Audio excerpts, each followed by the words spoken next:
Picking the perfect present for your spouse or your partner, it is tricky, but how do you get it right every time? We're going to talk to somebody who thinks they know. They should know. It's Lee Coleman. She's managing director of Quintessentially Gifts. That is a London-based luxury gift buying firm. Thanks so much for being with us, Lee. Let me just ask you this.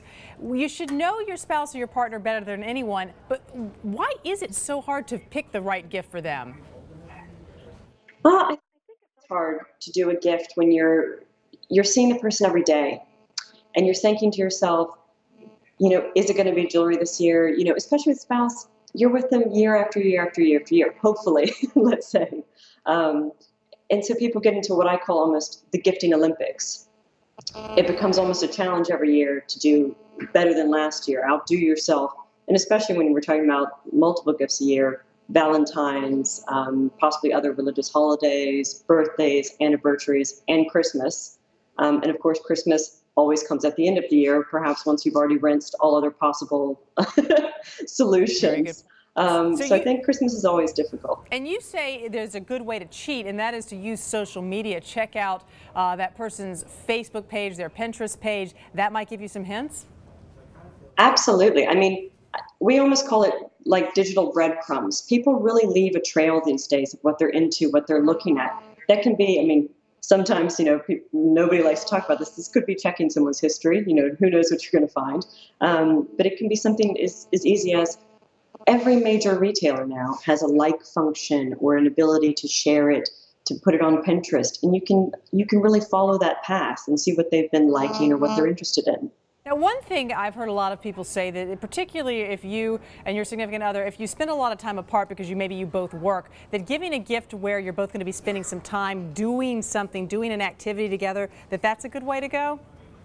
Oh, I love a gift like that. One of my really favorite things to do in the past year was, there was a guy, him and his wife, very, very much like your scenario.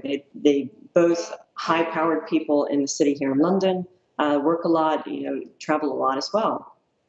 When they met in uni, they used to have kind of almost like mega marathon slumber parties watching movies together. And it was one of their favorite things to do, and they're in fact huge cinephiles anyway.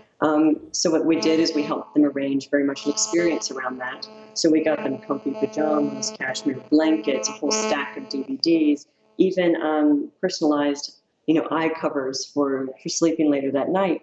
And they had a date night in to watch movies the way that they did when they were in uni. Lee, if you were going to pick two gifts for each sex, obviously men and women, because there are two sexes, if you were going to pick a couple of gifts for each one that you would recommend that are universally popular, what would you say? I always go for something very simple and clean with jewelry. For women, I think is always a winner. Or something like a scarf, new cashmere pieces. I don't think there's a human being on earth that doesn't like cashmere. With men, I think they tend to go less for tangibles, something maybe a bit more experiential. They love a racing day or a track day out, racing a McLaren, or a fishing day out with buddies, or even a shooting day. Here in the UK, we do that quite a lot with kind of clay pigeon out in places like Holland and Holland. So I think those things are always a winner. All right, Lee, thanks so much for those tips. Appreciate it. Hope we'll all get it right this year.